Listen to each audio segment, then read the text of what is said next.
문화재 보호구역입니다. 원래 이 문화재 보호구역은 한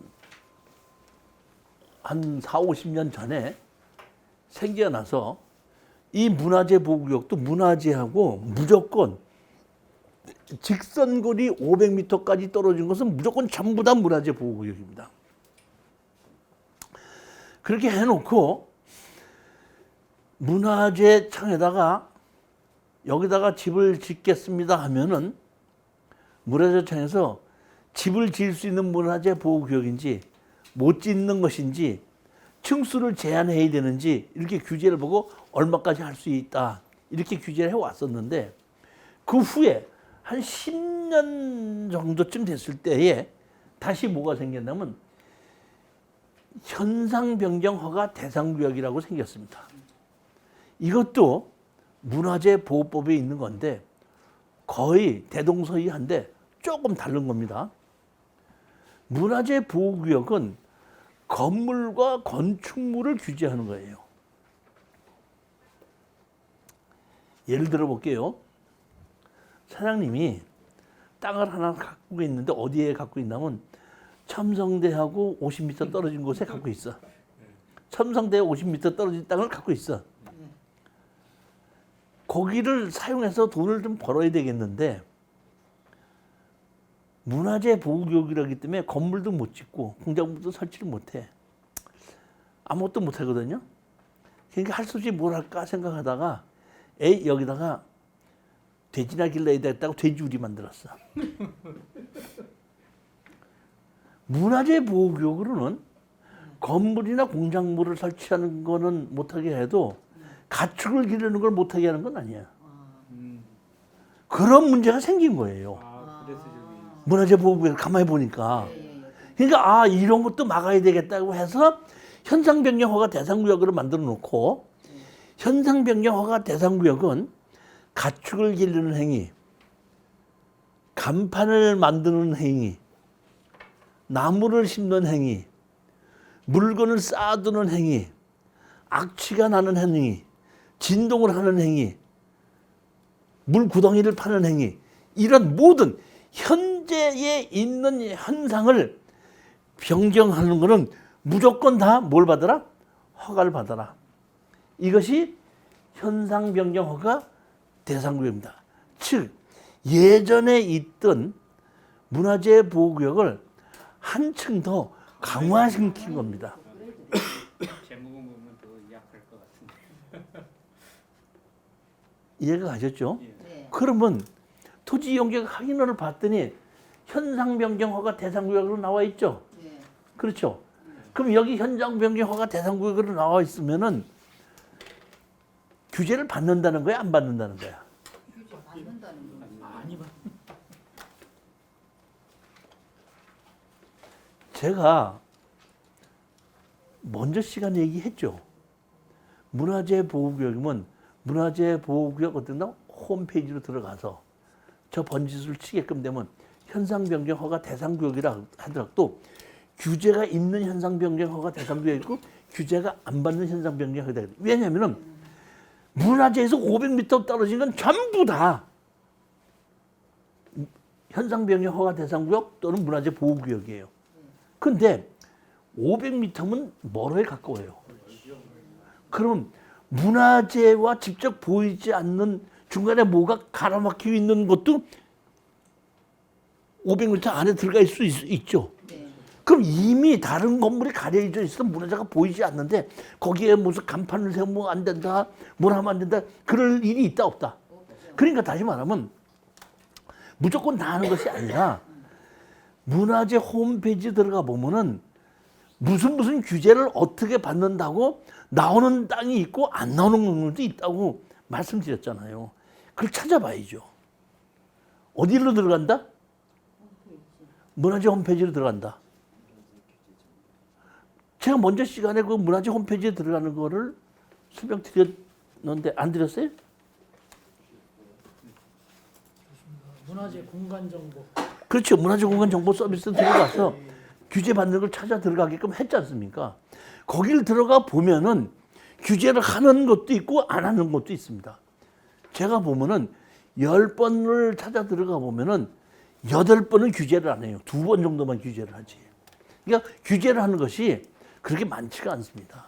그러니까 현상 변경 허가 대상 구역이든지 문화재 보호 구역은 문화재가 500m 떨어지면 무조건 다 집어넣어 놓고 그 중에서 필요한 경우에만 규제를 하는 것이지 500m 안에 들어가면 무조건 다 규제하는 것은 아니라는 거예요. 157페이지요. 가축 사육 제한 구역. 가축 사육 제한 구역은 말 그대로 가축을 기르지 어디 간다? 못하게 하는 곳입니다. 그런데 가축 사육 제한 구역도 두 가지로 나뉘어집니다. 여기 보면 157페이지에 보면 위에 있는 가축 제한 구역, 밑에 가축 사육 제한 구역이 있죠. 위에 가축 사육 제한 보면 가축 사육 제한 구역이죠. 그 일부 제한 구역 해갖고 닭, 오리, 메추리, 돼지 이렇게 해놔있죠. 네. 그러니까 지정해 놓은 곳은 요 지정한 가축만 못 기른다는 겁니다. 즉 여기에 보게끔 되면 소가 나와 있어요, 안 나와 있어요? 소는 기를 수 있다는 뜻입니다. 요 위에는. 근데 밑에 보시겠습니다. 밑에 보시면은 가축 사육 제한 구역이죠, 그냥. 네. 그리고 아무것도 없죠. 네. 이 아무것도 없이 그냥 가축 사육 제한 구역은 무조건 가축은 무조건 못 기른다 이 뜻입니다.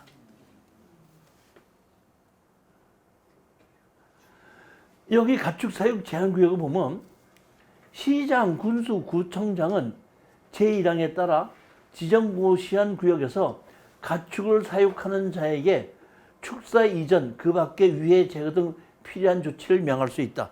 가축 사육 제한 구역으로 지정되면 가축 기르지 말고 어떤다? 다른 데 이사를 가라. 시장, 군수, 구청장은 사명에 따라 축사 이전을 명할 때는 1년 이상의 유예기간을 주어야 하며 대통령령으로 정하는 기준 및 절차에 따른 이전에 따른 재정적 지원, 부지 알선 등 정당한 보상을 하여야 한다. 즉 지방자치단체에서 가축 사육 제한구역으로 지정을 됐을 때는 다시 말하면 가축 사육 제한구역으로 지정되기 전서부터 가축을 기르고 있었죠. 그런데 동네가 환경이 변하면서 가축 사육 제한구역으로 지정을 하게끔 됐을 때는 1년 이상의 유예기간을 주고 다른 데로 어떤다? 옮겨가라. 근데 옮겨가는 손해보상을 어떤다? 해야 된다 이런 얘기입니다. 지금 공인중개사들 중에서 가끔 가다가 저한테 이런 얘기가 옵니다.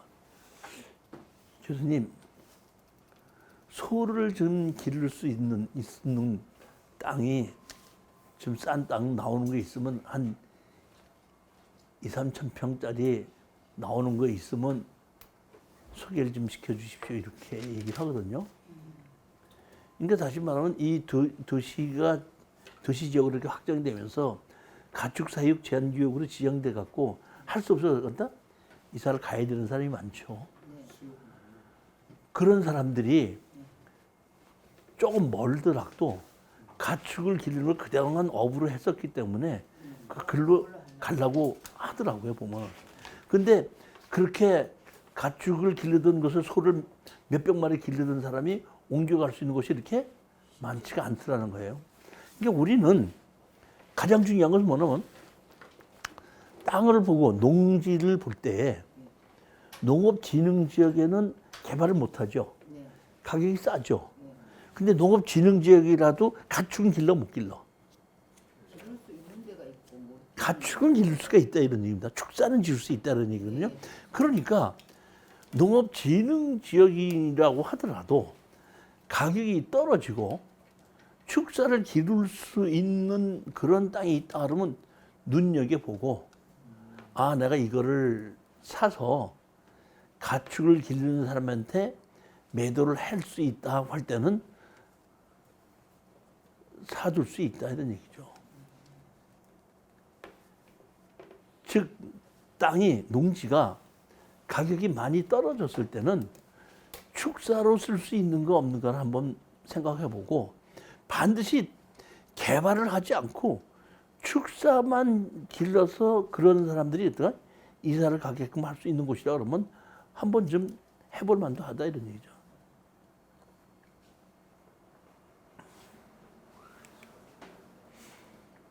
(159페이지) 보시겠습니다.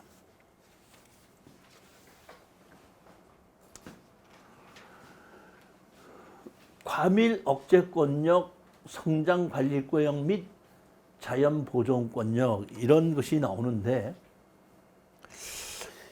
제가 이거는 그 타법령에서 잘 설명을 안 했는데 예전에 한번 이것 때문에 저한테 질문하신 분이 있어서 이거 좀 설명을 해야 되겠구나 싶은 생각이 들었는데 여자분 한 분이 토지이용계획 항의론에 땅을 이렇게 갖고 와서 이거를 사도 되겠습니까? 이렇게 물어보더라고요. 그래서 내가 보기엔 별로 좋은 땅이 아니거든요.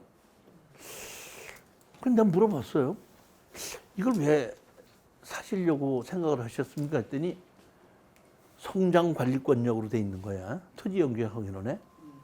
그러니까 이 성장관리권력이 돼 있다는 얘기는 지자체에서 여기를 집중적으로 성장시키겠다 이런 뜻이 아니냐. 그러니까 이걸 사놓으면 개발이 된다는 뜻이니까 사두고 기다리면 되지 않겠느냐. 이런 얘기를 하는 걸 보고 내가 깜짝 놀란 거예요. 전혀 그런 얘기하고 다른 얘기입니다. 이게 무슨 말이냐면 수도권 정비법에 나오는 얘기예요. 수도권 정비법은 뭐냐면 대한민국의 인구 절반이 있는 곳이 어디예요? 수도권이죠. 그러니까 뭔 대규모 뭐를 지어도 인구가 많은 곳에다 짓거든요. 그러다 보니까 서울과 수도권에만 집중적으로 개발이 된다는 거예요. 그러니까 수도권 정비법을 만들어서 대규모의 건물을 수도권으로 집중되는 것을 막기 위해서 만들어 놓은 거거든요.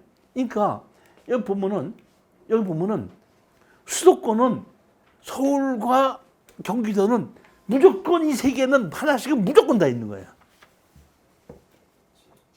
그렇게 해가지고 일정 규모 이상의 개발을 하려고 할 때는 정부에서 인가를 받도록 하는 것이 수도권 정비법입니다. 자, 예를 들어 볼게요.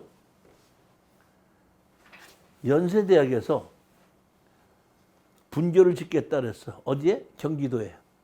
그러니까 안 돼. 거기는 수도권 정비 때문에 안 돼. 그러니까 할 수 없이 어디로 갔죠? 원주로 갔죠. 상명대학에서 분교 짓겠다. 안 돼. 수도권 정비법에 의해서 안 돼. 그러니까 어디로 갔죠? 천안으로 갔죠. 무슨 얘기인지 아시겠습니까? 그러니까 한번 경기도에 집중적으로 설치하려고 하다가 수도권 정비 때문에 안 된다 그러니까 원주로도 가고 충청도로 가는 거예요. 즉 이 얘기는 뭐냐면 우리 일반인들하고는 전혀 상관없이 일정 규모 이상의 큰 건물은 국가에서 인가를 받아라 이런 얘기거든요. 즉 노무현 정부 때에 이천에 가면 하이닉스가 있죠. 하이닉스가 증설을 하겠다고 그랬습니다. 그런데 수도권 정비법에 의해서 인가를 해주지 않았습니다. 그러니까 할 수 없이 하이닉스가 어디로 갔어? 오창으로 갔습니다. 오창으로 가서 했는데 그 후에 또 증축을 해야 되겠거든요. 이번에는 어느 정부에서 증축했어? 이명박 정부입니다. 이명박 정부에다가 2000에 있는 하이닉스 증축하겠다. 증축해라. 해준 겁니다. 다시 말하면 정부에서 인가를 받아야 되는 거니까 해줄 수도 있고 안 해줄 수도 있다는 거예요.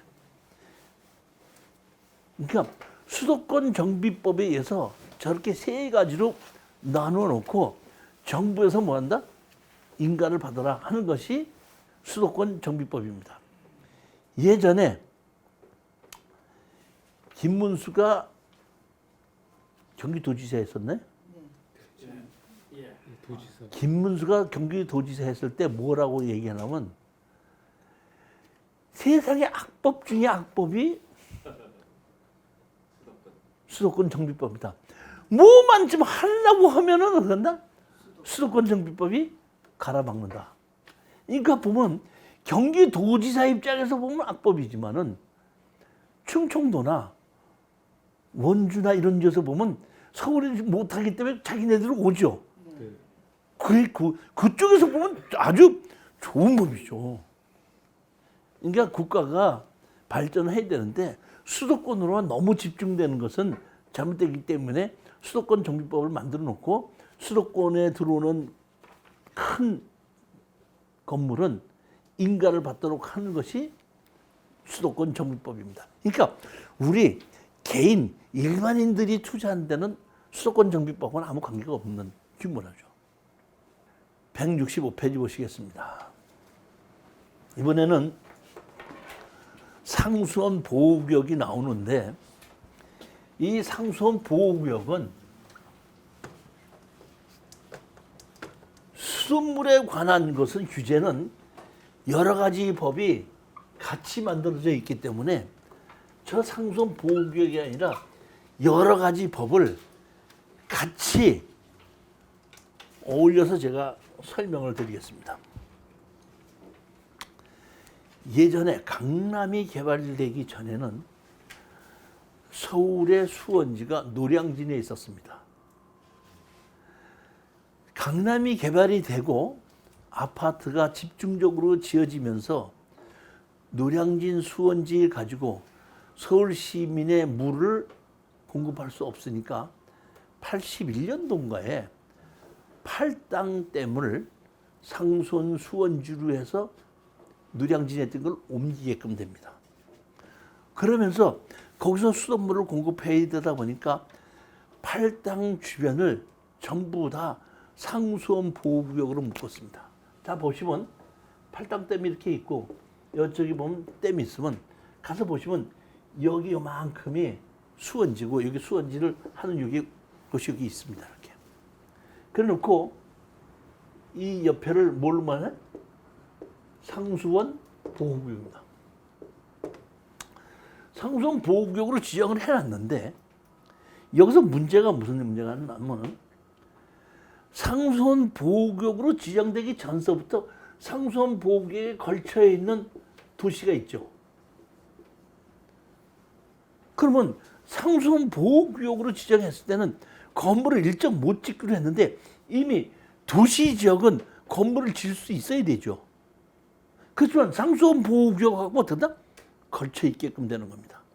이런 것도 있는 것뿐만 아니라 상수원 보호구역으로 지정되기 전에 도시 지역이 아니라 동네가 일부 있었던 것도 있었죠. 동네가. 그럼 여기 동네를 싹 다 없애버려요? 없애요, 못 없애요? 그러니까 다시 말하면 상수원 보호구역을 만들면서 이런 것을 어떻게 한다? 규제를 하는 것을 별도로 만들어야 되겠다 하는 것이 이게 뭐냐면 수질보전 특별대책지역 해갖고 일권역, 수질보전 대책 일권역. 다시 말하면 상수원 보호구역과 걸쳐져 있는 곳에 있는 도시는 상수원 보호구역과 가까운 곳에 있는 것은 수질보전 대책 이권역. 다시 말하면 처음서부터 만들 때 상수원 보호구역, 수질보전 대책 1권역, 2권역 만들어 놓고 맨 마지막에 여기 상수원 보호구역 안에 이미 동네가 형성되어 있는 곳이 있죠. 이 동네를 없앨 수는 없지 않습니까? 없앨 수 없다 보니까 여기는 뭘 만드냐면 환경정비구역이라고 만들어 놉니다. 뭘 만들었다고? 환경정비구역. 자, 여기서 보십시다. 예전에 한 수강생이 저한테다가 물어보더라고요. 교수님, 상수원 보호구역으로 지정된 경우에는 그 상수원 보호구역을 없앨 수 있는 방법은 없습니까? 이렇게 물어보더라고요. 상수원 보호구역 없앨 수 있는 방법이 있다 없다? 있다 없다? 제가 얘기했죠. 강을 이사시키면 된다. 근데 이건 얘기고 상수원 보호구역이라고 하더라도 상수원 보호구역에서 해제시킬 수는 있어요. 다시 말하면 상수원 보호구역이나 수질보전 대책 일권역이나 여기는 도시 지역이기 때문에 다시 말하면 450제곱미터의 숙박업, 700제곱미터의 일반 건물 못 짓습니다. 큰 규모 건물은. 그러니까 도시 지역도 그런 걸 못 짓고 상선 보호구도 건물 못 짓는 건 마찬가지인데 실질적으로 수질 보전 대책 일권역에도 집을 못 짓냐면 집을 지을 수 있어요. 자, 제가 경기도 광주로 이사 간 것이 1995년도 이사를 갔어요. 전원주택을 쳐서 이사 갔는데 하루는 시내를 나와 보니까 아파트를 15층짜리를 짓고 있던 것을 골조만 해놓고 공사를 안 하고 있더라고요. 공사가 중단됐는데 시공자가 어딘가 봤더니 현대산업개발이에요. 현대산업개발에서 부도가 난 것도 아니고 왜 집을 짓지 않고 또 더군다나 수질보전 대책 일권역인데 어떻게 아파트가 허가가 났을까? 난 그 생각을 했거든요. 자, 여기서 수질보전 대책 일권역이 됐든지 상선보호구역이 됐든지 이 규제를 피할 수 있는 것은 하나가 있습니다. 뭐죠? 하수종말 처리장을 짓서 하수를 하수종말 처리장으로 보내는 겁니다. 그러니까 저희가 수질보전 대책 일권역인데 하수종말 처리장을 짓는 걸로 해서 아파트 허가가 난 거예요. 그랬는데 아파트는 정확한 공정에 의해서 탁탁탁 진행이 돼서 골조까지 다 끝이 났는데 하수종말 처리장은 준공이 안 되는 거야. 돈이 부족했던 거죠. 그러니까 할 수 없이 아파트를 짓던 걸 중단을 하고 하수종말 처리장 준공할 때까지 준공 날짜를 든다? 마친 겁니다. 즉 이 얘기는 무슨 이야기냐 하면은 상수원 보호구역이 됐든지 수질보전 대책 일권역이 됐든지 해제되는 방법은 상수원 보호구역에서 해제되는 방법은 하수 종말 처리장으로 든다? 건설하는 겁니다. 그러면 제가 아까 여기 자 보십시오. 아까 여기 동네에 보면 상수원 보호구역으로 지정되기 전서부터 동네가 있었다 그랬죠. 이 동네를 없앨 수 없죠. 네.